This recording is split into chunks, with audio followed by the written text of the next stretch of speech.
Assalamualaikum warahmatullahi wabarakatuh. Alhamdulillahi rabbil alamin. Wabihi nasta'inu ala umuri dunya waddin. Wassalatu wassalam ala ashrafil anbiya'i wal mursalin. Sayyidina wa habibina wa syafi'ina wa qurrati a'yunina Muhammadin sallallahu alaihi wa ala alihi wa sahbihi wa sallam. Subhanaka la ilma lana illa ma 'allamtana innaka antal alimul hakim. Rabbi zidna ilma warzuqna fahma. Amin amin ya rabbal alamin. Allahumma inna nas'aluka ilman ladunni wal mashrab safiyal haniyya wa hab ya ghani. Allahumma inna nas'aluka ilman ladunni wal mashrab safiyal haniyya wa hab ya ghani. Allahumma inna nas'aluka ilman ladunni wal mashrab safiyal haniyya wa hab ya ghani. Alhamdulillah thumma alhamdulillah. Limpahan syukur bersama kita panjatkan kepada Allah Subhanahu wa taala yang mengumpulkan kita pada penghujung majelis kita ini, yang insyaallah hari ini sekaligus kita niatkan tawakufan sementara. Majelis yang rutin setiap bulannya kita hadiri, kita datangi, yang mana semua itu membuat kita berharap majelis-majelis ini membawa kita pada pribadi yang lebih baik lagi. Majelis-majelis yang kita datangi ini membuat kita menyadari bahwa sebagai manusia kita ini adalah orang-orang yang tidak luput dari kesalahan dan dosa.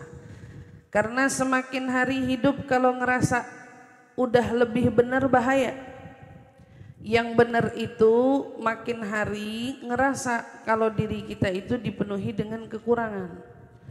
Karena saat kita merasa diri kita punya kekurangan, maka kita akan belajar menjadi pribadi yang lebih baik. Tetapi kalau kita ngerasa diri kita udah benar, belum tentu kita mau memperbaikilah lagi. Makanya majelis itu dibuat bukan untuk bikin orang pinter. Tapi majelis itu dibuat untuk bikin kita nyadar kalau kita banyak salah, kalau kita banyak kurang.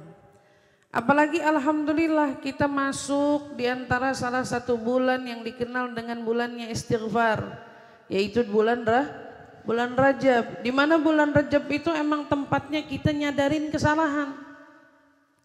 Bulan Rajab itu tempatnya kita tuh nyadar kalau kita banyak dosa. Bulan Rajab itu buat kita menyadari kalau kita pentingnya meminta maaf. Meminta maaf bukan saat tibanya mau datang bulan Ramadan atau datangnya hari raya. Tetapi justru kita meminta maaf lebih dini, lebih awal, dan memang sepatutnya bahkan sebelum datangnya bulan Rajab. Kenapa? Karena memang disinilah tempatnya kita sebelum meminta urusan kita dengan manusia. Rajab itu tempatnya kita meminta urusan kita sama Allah. Makanya orang-orang soleh bulan Rajab mau datang mereka udah repot minta maaf sana sini. Sama manusianya dikelarin dulu.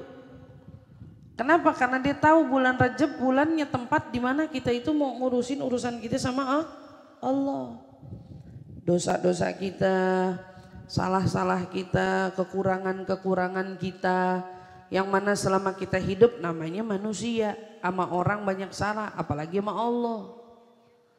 Sama orang aja yang kurang lebih deh sama kayak kita ini banyak salah. Lah apalagi sama Allah zat yang maha sempurna, yang tiada hentinya memberi kita anugerah. Pasti salahnya kita sama Allah kan juga banyak. Tetapi perbedaannya, kalau kita buat salah sama Allah, Allah itu selalu membuka pintu taubat. Ghafirudz dzamb wa qabilit taubi syadidul iqab. Dalam firman-Nya Allah Subhanahu wa taala bilang, Dialah Allah yang Maha Pengampun dari semua dosa. Kalau kita punya dosa, salah, kekurangan, minta ampun aja sama Allah, Allah maafin. Bukan cuman diberi maaf, tapi Allah juga memberi kita taubat. Kalau maafnya dikasih, taubatnya apa? Menghapus catatan buruk yang udah pernah ada dalam hidup kita. Itu kan penting. Misal contoh kita punya kertas putih yang Allah kasih sama kita, hati kita. Tiap kita ngelakuin dosa tuh kertas putih kita kasih noda hitam. Kan kita bisa bayangin tuh noda hitam makin hari makin apa? Makin banyak. Bukan cuman bercakan hitam yang makin banyak, bisa jadi ketebalannya juga makin tebel karena dari noda hitam gak sempet dibersihin, ditumpuk lagi sampai dia bekarak. Wah tebel nih kotorannya. Mungkin dosa kita bisa jadi begitu. Saat Allah Subhanahu wa taala membuka pintu taubatnya buat kita, kita berharap Allah Subhanahu wa taala hapuskan dosa-dosanya kita. Kita bukan cuma minta dimaafin, tapi kita minta dihapusin. Pengen tuh salah-salah kita dihapus. Yang tadinya putih, pengennya kita dibalikin putih. Nah makanya kita mau lihat nih, hati kita yang tadinya putih balik putih apa kagak, lihat kita kalau udah minta maaf sama Allah jadi lempeng apa keblinger. Kan gitu. Kalau kita udah minta maaf sama Allah, kita jadi orang yang lurus apa kita jadi orang yang nyimpang? Kalau kita udah minta maaf sama Allah, kita jadi orang yang benar-benar jalannya menuju Allah atau kita kembali lagi kepada jalan yang sesat kemarin. Kan gitu. Kalau orang benar-benar taubat, dia jalannya benar. Dan ternyata di bulan Rajab ini kan bulan dimana peluang kita meminta ampun itu Allah buka selebar-lebarnya. Makanya kata guru saya Habib Umar bilang, bulan Rajab itu datang buat kita untuk Allah persiapkan kita memperbaiki hubungan kita sama Allah. Jadi bulan Rajab itu ada untuk apa? Untuk kita memperbaiki hubungan kita sama Allah. Yang kemarin-kemarin gak peduli sama dosa, gak peduli sama kesalahan, gak peduli tuh sama keburukan-keburukan, peduliin. Biar kita nyadar nih masuknya bulan Rajab, ayo gimana caranya kita perbaikin diri kita sama Allah. Perbaikin diri kita untuk kita memperbaiki diri kita buat nanti ketemu lagi bulan-bulan selanjutnya kita udah jadi pribadi yang baik di mata Allah. Makanya taubat ataupun istighfar ini yang perlu kita kejar. Makanya kan kalau datang bulan Rajab kita suruh banyak-banyak istighfar ya. Minta ampun. Karena memang asal kita tahu aja makin banyaknya dosa, makin banyaknya bala. Ingat aja gitu, makin banyak dosa, makin banyak bala. Maka caranya kita menolak diri kita dari bala, yaitu adalah merusaha diri kita untuk meminta ampun dari dosa. Kalau dosa kita diampunin Allah, balanya ditolak sama Allah, gak jadi. Kan dibilang, Allah Subhanahu wa taala tidak akan menyiksa kita selagi kita beristighfar kepadanya. Ibu-ibu sehari istighfar berapa kali? Minta ampun sama Allah berapa kali? Kan gitu. Itu selama kita meminta ampun, selama kita beristighfar, selama itu juga Allah tolak bala untuk kita. Gak kena bala nih orang. Kenapa? Wahum yastaghfirun. Wa ma kana Allahu mu'adzibahum wa anta fihim. Wa ma kana Allah liyu'adzibahum wa hum yastaghfirun. Allah nggak bakal nyiksa, ya, gitu. Nyiksa siapa? Nyiksa hambanya selagi Nabi ada di tengah-tengah mereka. Ini kan nabinya udah nggak ada, berarti kan kita ngehadirin Nabi di hati kita. Tapi lanjutan ayatnya, Allah tidak akan mengazab hambanya selagi mereka masih beristighfar. Jadi selagi kita masih minta ampun sama Allah, astagfirullah, astagfirullah, astagfirullah. Atau yang diajarin sama ulama kalau bulan Rajab, Rabbighfirli warhamni wa tub alai. Rabbighfirli warhamni wa tub. Rabbighfirli warhamni wa tub. Itu dibaca tuh kayak begitu sambil ngehadirin, iya kalau kita tuh emang banyak salah. Kalau kita tuh emang banyak dosa gitu kan. Upaya kita untuk kita menyadarkan diri sama dosa itu kan juga penting. Biar kita kalau minta ampun gak sekali lewat. Karena kan banyak yang istighfar tapi gak nyadar kalau dia punya dosa. Udah istighfar aja, orang istighfar ngikut aja. Tapi kan yang pengen itu pada saat kita istighfar, kita ngehadirin kalau kita juga punya salah. Barangkali salah sama orang tua, salah sama suami, salah sama saudara, salah sama tetangga, salah sama teman, salah sama guru, salah sama anak umpamanya. Salah kita sama manusia aja ibaratnya nih bisa kagak kehitung lah, apalagi salah kita sama Allah. Gitu kan. Salah kita sama manusia yang namanya orang tua aja itu gak kehitung. Kadang-kadang kita kalau ngomong suka seenaknya. Kalau ngomong suka nyinggung perasaannya.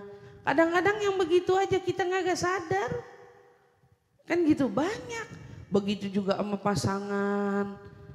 Kadang-kadang kalau ngomong suka seenaknya. Perasaan pasangan kagak dipikirin. Kalau ngomong mau-maunya. Mentang-mentang dia perempuan pengennya di ngertiin aja. Begiliran dia yang diminta di ngertiin gak ngerti-ngerti. Gitu. Waktu suami bilang kamu tuh jadi istri yang peka, maaf otak saya separoh. Suami minta ngerti gak ngerti, giliran begitu aja bilangnya otaknya separoh. Gitu. Tapi kalau urusan minta di ngertiin nomor 1 paling jago. Paling hebat. Nah ini kan nyadar, kenapa?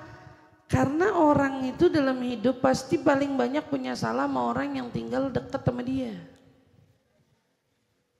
Serumah tinggal bareng sama siapa? Udah nyadarin aja. Tuh orang yang kita hidup serumah sama dia. Kalau di situ ada orang tua, kalau di situ ada saudara, kalau di situ ada siapa aja, terutama ya pasangan pastinya gitu ya. Kalau di situ ada pasangan kita, udah pasti kesalahan kita nomor 1 sama dia. Kesalahan kita nomor 1 sama dia. Kan dengar juga kan Bu ya. Kesalahan kita pasti paling banyak sama dia. Itu yang serumah sama dia tuh itu. Kenapa habis gitu sama tetangga? Iya, tetangga kan deket juga sama kita. Sebelah kita, depan kita, belakang kita. Maka peluangnya kita buat salah sama mereka juga besar. Makanya Rasulullah tuh ngingetin, Allah fil jar. Baik-baik sama tetangga. Sama tetangga baik-baik, jangan julid. Gitu. Sama tetangga damai-damai, jangan sewot. Gitu. Apalagi kalau yang tinggalnya maaf misalnya di dalam gang. Buka pintu, ketemu pintu dia gitu. Bener kan? Ya kita mah jujur aja. Kalau di komplek nggak segitunya. Gitu. Tapi kalau misalnya kebetulan rezeki rumah kita adanya di dalam gang. Ya kita buka pintu ketemu pintu dia. Kita jemur baju. Iya kan? Kita jemur baju. Bisa jadi tetesan airnya kena ke pekarangan dia atau ke halaman dia. Orang-orang yang masih ngontrak sepetak gitu kan. Ada aja kan Bu. Macem-macem kan gitu. Kita disuruh baik-baik. Jangan julid-julid. Jangan jutek-jutek. Yang damai-damai gitu. Jangan sampai tinggal di tengah kerumunan atau di tengah lingkungan. Di mana kita yang rumahnya dicatetin nih. Ini rumah dia yang paling kotor nih. Rumah dia yang paling jorok nih. Ya Allah itu rumahnya halamannya kagak pernah disapu. Ya Allah itu kalau naruh motor sembarangan. Sampai kayak tanah-tanah dia doang. Sampai orang melewat kagak bisa. Tuh, suka gak lihat orang-orang yang rumahnya ukurannya segitu tapi pagarnya lebih dari itu. Banyak kan? Kan itu kan ngambil hak orang. Dosa apa kagak? Dosa Bu. Dosa. Ini urusan kita sama mereka-mereka ini juga bakal dipertanggungjawabin sama Allah. Tetangga. Habis gitu baru dah. Nih teman-teman pengajian. Sama guru. Aduh. Namanya manusia kadang kan guru suka. Kayak saya nih telat datang, Ustazah kemana sih? Ustazah kemana sih? Lama banget, udah capek nih. Ustazah gak datang-datang. Ya namanya manusia. Kita mau ngomong aja padanya. Kadang-kadang kita suka punya pikiran begitu. Ya ada aja namanya orang. Lagi mau jaga-jagain hati, ada yang celetukin. Jadi hati balik keruh, hati balik kotor kan gitu. Lagi mau berusaha husnuzon, lagi mau belajar prasangka baik, tiba-tiba ada yang bikin jadi keruh. Celetukan-celetukan orang, apa yang orang bilang padahal dia gak kepikir tapi orang yang mikir. Gimana sih? Mestinya kan ustazah itu begini. Dia lagi jagain tuh hati biar gak keruh. Diobok sama orang. Kotor lagi. Mikir lagi. Keruh lagi. Bangsa kalau ngomong kali bercanda-bercanda kelewatan. Atau mungkin dijadiin bahan perbandingan. Nauzubillah min zalik, itu kan juga salah. Sama orang-orang pengajian ya salah-salah mah udah biasa. Salah ngomong, salah ngajak, kelupaan, udah biasa. Sekarang gimana caranya kita saling memaklumi aja. Orang hidupnya punya teman 5, lah yang pengen diajak kita doang, gimana caranya? Kesian betul tuh 4 temen yang lain. Masa gara-gara kita 4 temen jadi kagak bisa ditemenin lagi. Masalah ya begitu. Tapi lihat orang hari ini kan begitu bertemannya. Kalau udah berteman sama saya aja, ngapain ngajak-ngajak ke sono? Bener gak berteman kayak begini? Kebanyakan orang berteman hari ini kayak gini. Kalau udah ngajakin kita aja. Gitu kan? Kenapa sih mau jalannya sama yang eno? Katanya, yang eno ada mobil, lah gue juga ada katanya. Gak mau kalah ceritanya. Kenapa ngajak yang eno? Enak dijemput, diantar. Sini aneh yang jemput, aneh yang anter gitu. Padahal kan hak manusia ya. Kalau lagi mau jalan sama kita, alhamdulillah. Kalau lagi mau jalan sama dia, ya biarin aja. Kan sesimpel itu sebetulnya. Tapi kadang-kadang emang kekeruhan hati ini luar biasa. Jadi isu, jadi masalah. Kenapa? Kesian betul orang sekarang kalau berteman harus sedikit. Bener loh. Orang kalau berteman sekarang harus sedikit. Sedih amat sih. Pantas anak-anak kita kurang bahagia, temennya sedikit. Coba dulu kita. Kalau berteman satu apa? Satu RT. Semua bisa kita temenin tuh anak-anaknya. Bisa tuh ketemu sama si ini di jalan gak pakai alergi mau main karet bareng. Betul kan? Gak alergi mau main karet bareng. Gak alergi kalau ketemu main layangan bareng. Oh ini sama yang ini RT sono lagi ngadu. Toto ngadu layang. Bercanda mainnya bisa ke sono-sono. Dulu kita kalau main jauh bener, anak sekarang main baru depan pekarangan ditarik sama mamanya. Sini. Tar ada yang nyulik. Nah, sini, gak punya teman, pantas temennya HP. Iya kan? Sekarang begitu. Heran. Kalau anak sekarang takut diculik, betul. Kalau sekarang teman pengajian takut diculik, bingung saya. Iya, jadi kalau temennya baru main gitu, sebentaran duduk sama si yang nono gitu, sini panggil. Kenapa? Jangan ngilang-ngilangan, duduk aja sini. Bingung saya. Duduk aja perkara duduk, gak boleh. Perkara duduk, ini kan salah berteman begini. Ibu yang dirahmati Allah, pantas banyak salahnya kata temennya. Baru kenal sama yang itu lupa sama kita.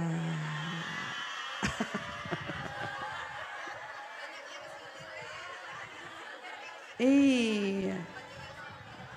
Iya, baru kenal sama yang itu lupa sama kita. Iya.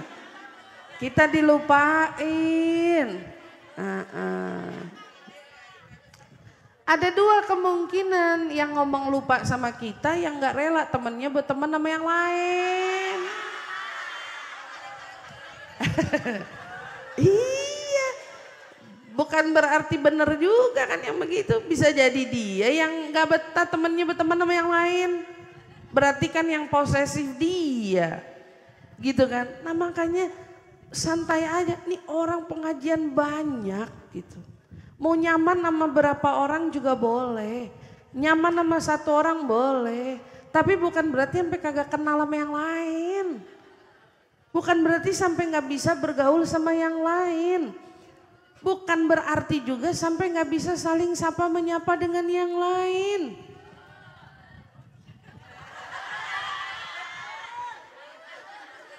Kayaknya kalau kita punya salah sama ibaratnya sama orang-orang pengajian mah bener banget. Jadi kalau kita emang saya nih banyak hadir kajian, bisa jadi orang-orang di kajian juga saya punya salah sama dia. Saya punya kesalahan sama dia ataupun mungkin mereka yang punya kesalahan sama kita, intinya berlapang dadalah untuk memaafkan mereka yang salah sama kita dan juga berbesar hatilah untuk meminta maaf. Ya kalau salah minta maaf. Kalau ada kekurangan minta maaf, itu baru benar gitu. Nah, ini momennya nih bulan Rajab ini. Di bulan Rajab ini kita berusaha buat memperbaiki hubungan kita ya. Sama manusia, sama sama manusia kita benerin. Sama Allah kita benerin. Apalagi urusan dosa. Dosa kita sama manusia kita minta halalnya. Dosa kita sama Allah kita kejar ampunannya, kita minta Allah maafin kita, Allah bukain pintu taubat buat kita ya.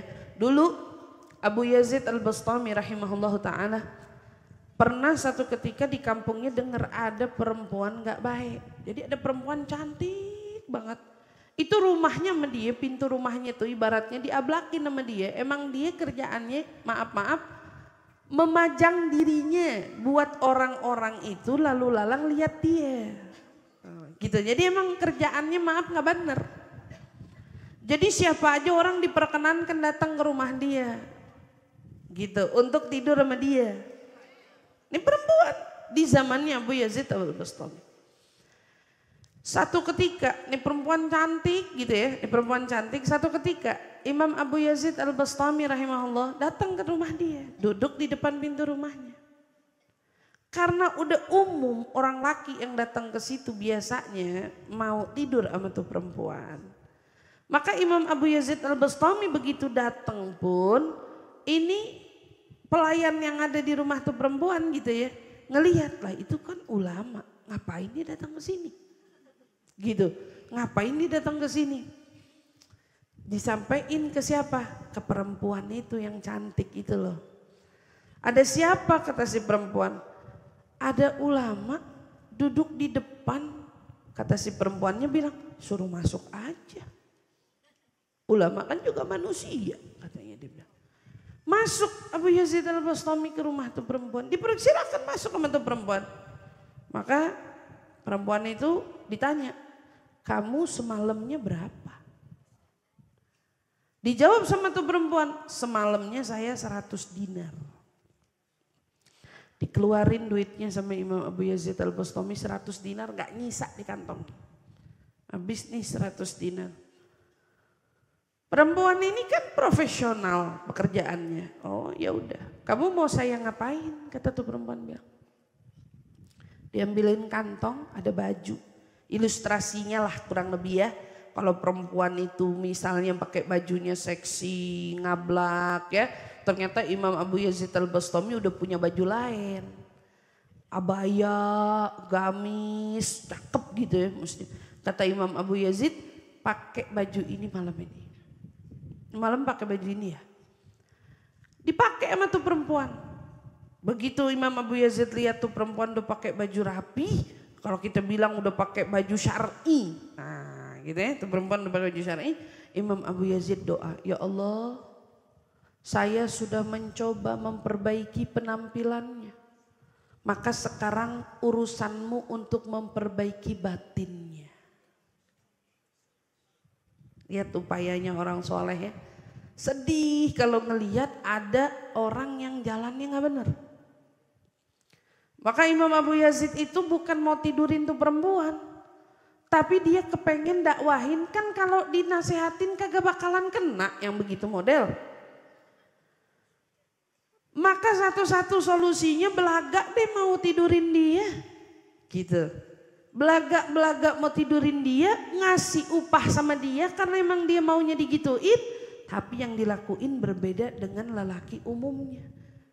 Begitu udah pakai baju rapi, Imam Abu Yazid doa, ya Allah saya udah usaha sebisa mungkin, sebaik mungkin ngerapiin luarnya. Sekarang urusan engkau untuk ngerapiin dalamnya.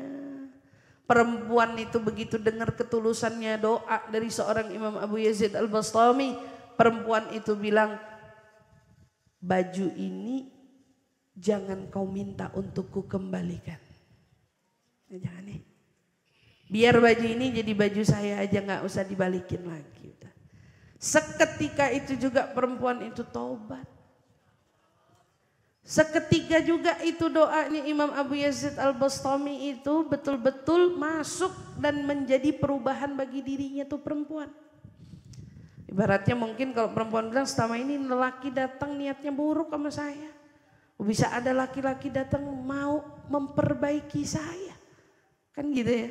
Niatnya mau ngelurusin jalannya saya. Niatnya tulus mau mendoakan saya. Itu kan langka ya ibu-ibu ya. Insya Allah. Perempuan itu subhanallah, kata Imam Abu Yazid bilang, setelah berapa tahun lamanya udah gak kedengeran kabar istilahnya itu perempuan udah tobat. Kata Imam Abu Yazid, satu kali saya lagi pergi ibadah di Baitillah, di Ka'bah, saya gak sengaja ketemu tuh perempuan lagi tawaf. Saya lihat tuh perempuan lagi tawaf gitu ya. Dan subhanallah kata Imam Abu Yazid Al-Bastami, saya ketemu sama dia dikasih makanan, ada buah-buahan yang seumur hidup, kata Imam Abu Yazid bilang, saya kagak pernah temuin tuh buah ada di dunia ini. Allah angkat derajatnya tuh perempuan, bukan jadi perempuan sembarangan, tapi perempuan yang dekat sama Allah Subhanahu wa taala. Orang kalau taubatnya bener, minta maafnya bener, nyadarin kesalahannya bener, derajatnya, keadaannya bisa dirubah sama Allah luar biasa. Kita jangan sembarangin diri kita. Kalau kita kepengen jadi orang yang berubah, tunjukin perubahan kita. Kalau kita benar mau istighfar dengan sungguh-sungguh atas kesalahan-kesalahan kita. Makanya ini di bulan Rajab, di bulan-bulannya apa ini dibilangnya? Ini bulan pengampunan, tapi ulama bilang ini disebut dengan bulannya menanam. Iya kan? Minta ampun, tapi di sini tempatnya kita menanam. Bulan Rajab bulannya kita nanam. Ayo ibu mau nanam apa sekarang? Ibu mau nanam kebajikan apa sekarang? Ibu mau nanam kebaikan apa untuk diri kita sendiri sekarang? Itu tolak ukurnya di bulan Rajab ini. Kebaikan apa yang ibu mau buat? Puasakah? Ya istighfarkah? Atau mungkin sedekahkah? Atau mungkin kita, saya mau nanam ilmu, mau nanam kebaikan, hadir kajian, sisa-sisa majelis yang ada. Ini sebelum tawakufan insya Allah saya mau datengin, saya mau hadirin, mau lurusin niat, mau perbaikin keadaan. Apalagi saya mau nanam rumah tangga saya biar jadi harmonis, sakinah, mawaddah, warahmah. Ya Allah, kan gitu kan? Seenggaknya doanya yang tadi dipraktekkan oleh Imam Abu Yazid bisa kita praktekin juga. Ya Allah, aku sudah mencoba memperbaiki yang bisa ku perbaiki, maka selebihnya ku serahkan padamu untuk memperbaiki yang tak bisa ku perbaiki. Yang berasa rumah tangganya punya masalah, yang berasa urusan hubungannya sama anak bermasalah. Sama anaknya gak akur, sama anaknya kurang cocok, sama anaknya salah mulu. Anaknya dijelek-jelekin mulu. Kita kan sebagai orang tua juga punya tanggung jawab ya. Anak-anak kita yang lahirin, kita yang besarin. Tapi bukan berarti mulut kita. Kalau ngomong sama anak seenak kita, gak bisa. Biar kata tuh anak kita yang lahirin, kita yang hamil, kita yang ngerawat, kita yang ngegedein. Tuh anak hambanya Allah, bukan anak kamu doang. Jadi anak kamu juga punya hati.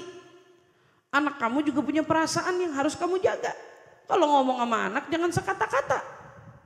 Apalagi orang tua itu dikasih sama Allah. Kelebihan doanya bisa diijabah seperti doa Nabi mendoakan umat. Kalau ngomong sama anak jangan seenaknya. Dasar anak kurang ajar. Dasar anak gak guna. Dasar anak bisanya nyakitin orang tua. Ya udah itu ucapan sendiri, telan sendiri. Dan berapa banyak kata-kata kita sebagai orang tua yang ternyata hari ini menjadi sebab pemicu anak-anak kita tumbuh dalam keadaan yang tidak baik-baik saja. Saya selalu ingetin tuh orang tua. Kalau ngomong hati-hati. Anak-anak kita hari ini rusak mental.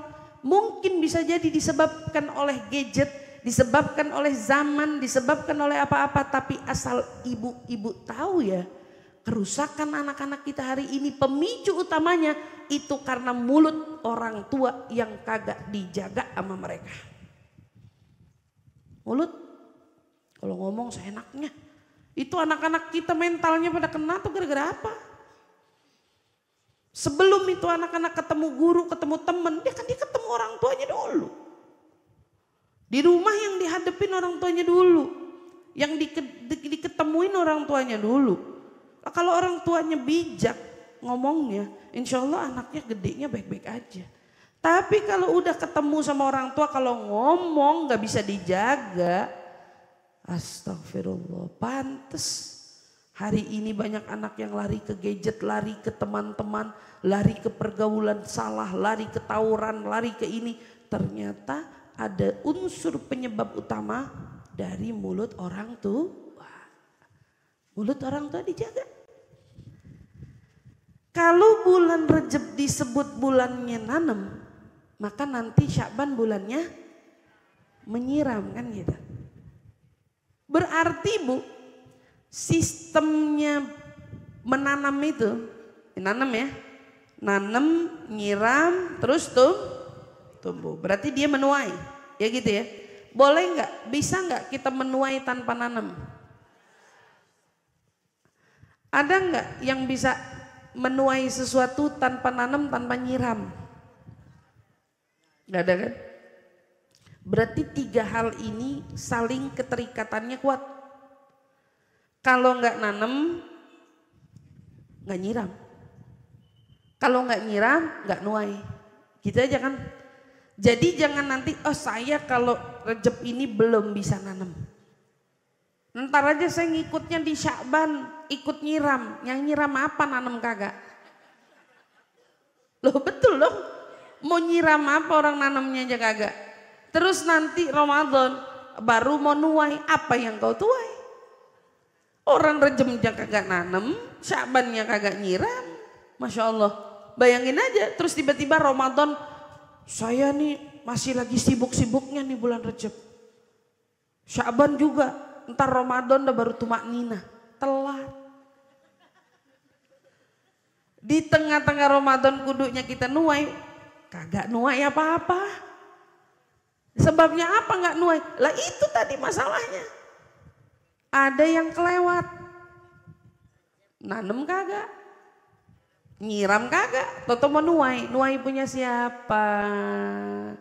Pantes banyak orang yang Ramadannya linglung, banyak yang Ramadannya baru buka selembar ketutup lagi, banyak yang Ramadannya itu terus kemudian kita punya masalah. Kenapa ya ngantuk mulu? Kenapa ya giliran malamnya tidur, kok siangnya juga tidur? Emang gara-gara mentang-mentang puasa? Yang bener itu kan malamnya ibadah, siangnya tidur. Bener tuh, masih bener. Kayak orang-orang di misalnya di Timur Tengah gitu ya, orang-orang Arab kan biasanya kalau bulan Ramadan beda.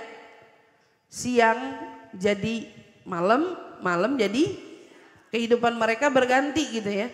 Wajar lah kalau siang jadi malam karena malamnya pada melek.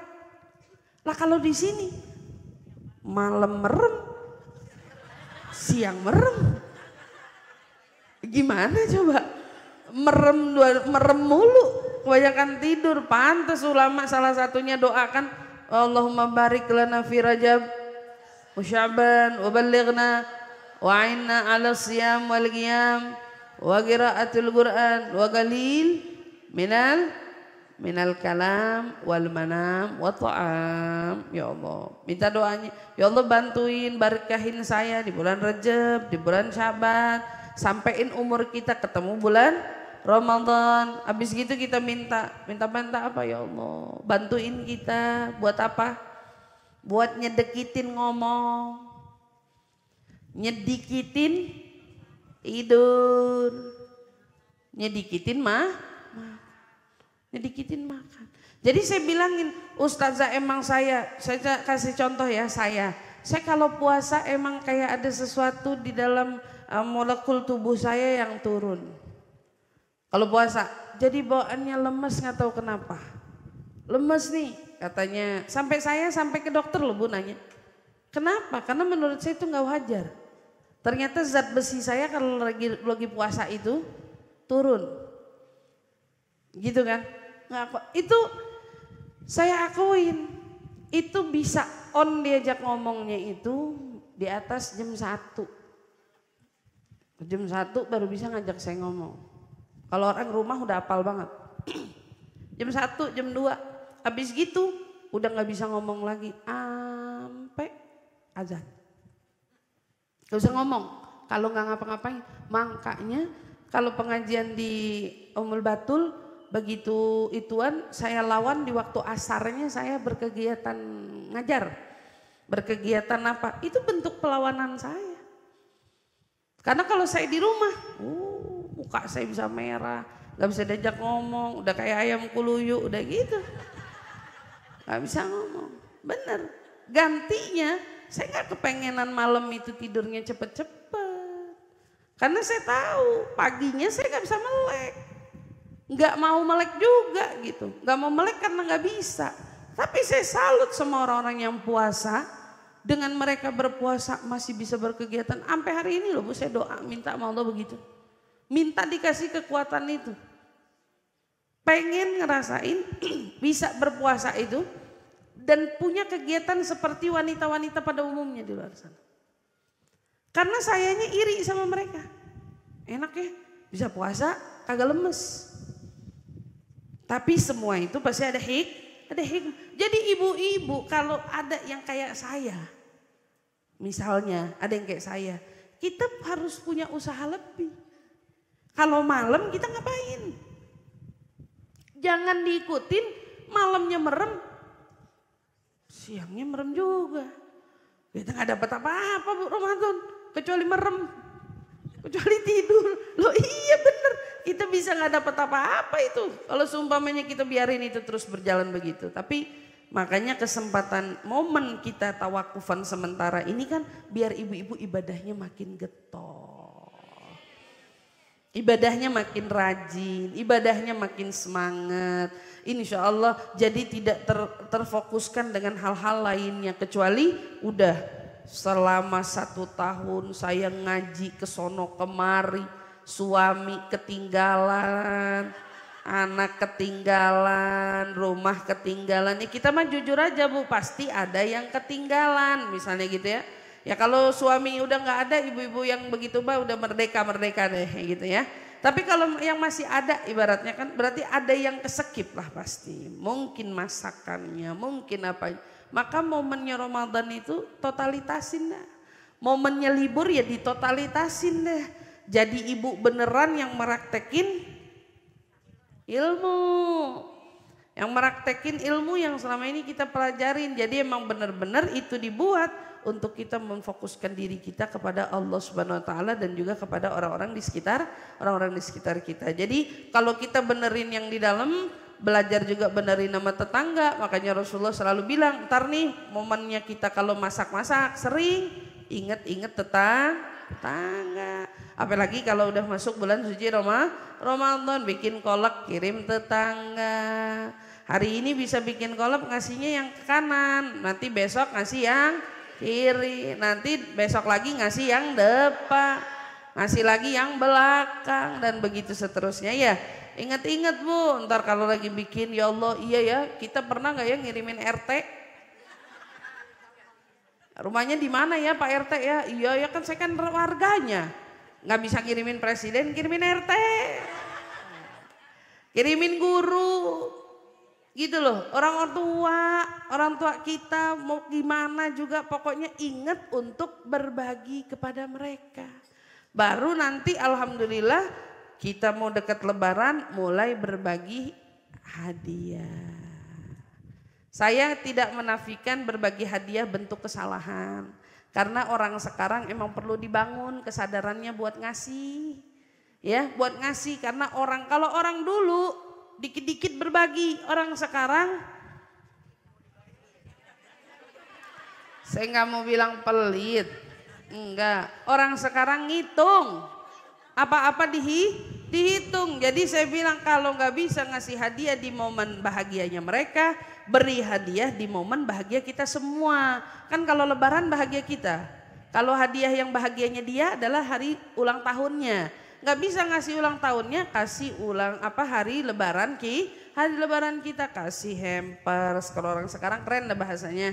Ya, ada hampers, hadiah kirimin walaupun hanya sehelai kerudung yang harganya mungkin gak seberapa atau mungkin yang bisa ngasih lebih, alhamdulillah. Makanya subhanallah nikmat ya, ini pahala di bulan ini semua dilipat gandakan. Ayo perbanyak kebaikan yang bisa kita lakukan, perbanyak kebaikan-kebaikan yang bisa kita tebarkan, perbanyak juga insya Allah sedekah yang bisa kita bagikan. Yang bisa puasa di bulan Rajab puasa karena pahalanya berlipat ganda yang begitu luar biasa.